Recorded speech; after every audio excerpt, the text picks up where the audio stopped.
the hell are you doing here? Cleanup detail. We thought this was storage. Does it look like storage to you, you idiot? It's a restricted area. It's a CO break room. Now back it up.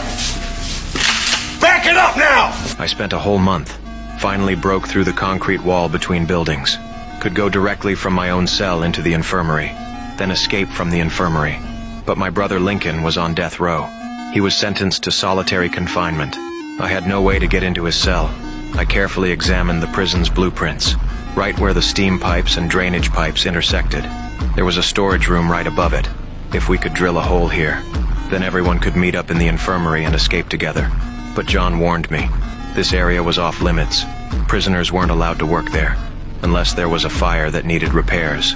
After several negotiations, we carried flammable materials toward that storage room. Just as we were about to open the door, the guard's gun suddenly aimed at us. What the hell are you doing here?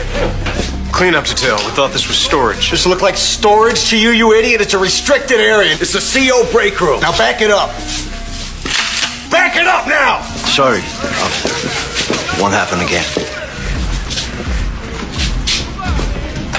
The escape plan hit another dead end. Just when we were at our wits' end, we discovered Cooper could freely enter and exit the storage room. My brother explained.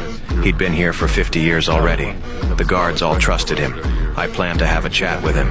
My brother said he definitely wouldn't help us, but I still decided to give it a try. But no matter what I said, he never admitted to robbing those $5 million. He also wouldn't escape with me. However, he had just returned to his cell when Captain Bellick found him. According to what he knew, his colleague Bob was killed in the riot a few days ago, and the body happened to fall right at his cell door. Bellick wanted to get clues from him, but D.B. Cooper knew the rules of this place. Once you snitch, you can't survive here anymore. No matter how much Bellick begged, he still didn't give up the killer's name. If you don't tell me who killed Bob before I leave this cell, our friendship goes with it.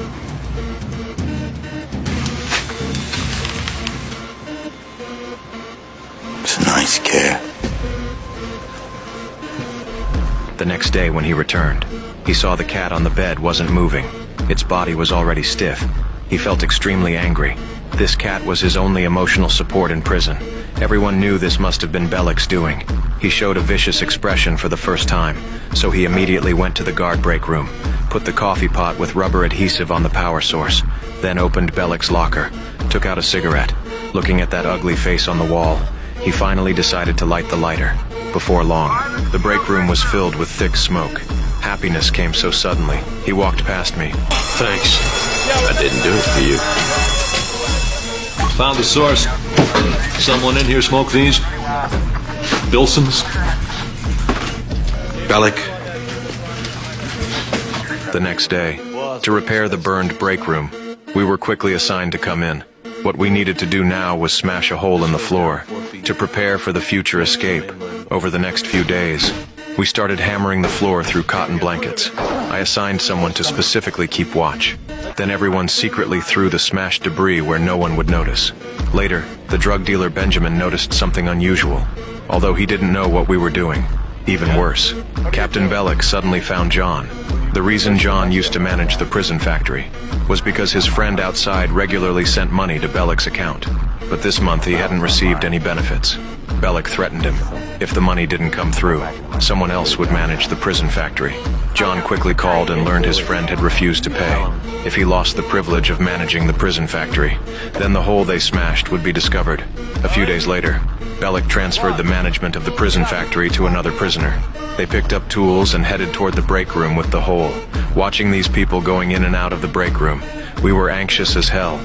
If we wanted to regain control of the prison factory, the only way was to continue having John's friend pay Bellick. As an exchange condition, John's friend wanted me to tell him a key witness's address information. Court would be in session next month. If the tainted witness testified in court, John's friend would be thrown in prison. So I decided to personally talk with his accomplice, to avoid arousing his suspicion. I pretended to tell him I needed a $500,000 benefit fee. Then I told him in detail how I found the address. He believed me without hesitation. But when he arrived at the address I gave him, a light hit him. Please, drop your weapon!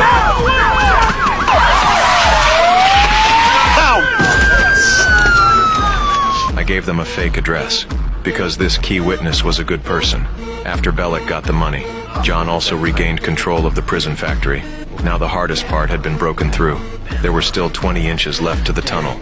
At the current pace, we expected to escape by Friday. We were extremely excited. Everyone fantasized about what they'd do after getting out. However, just then, Bellick suddenly walked in with the drug dealer Benjamin. It turned out just recently. He noticed the debris we secretly threw away, so he paid off the newly appointed bearded guy. Went into the break room alone to investigate. He discovered our secret plan to escape. He also wanted to join our team, so Benjamin stepped on the hole and threatened. Now, you sure about that? Are you sure you can't use the extra hand? You know anything about construction? Concrete is my specialty. Can you dig it?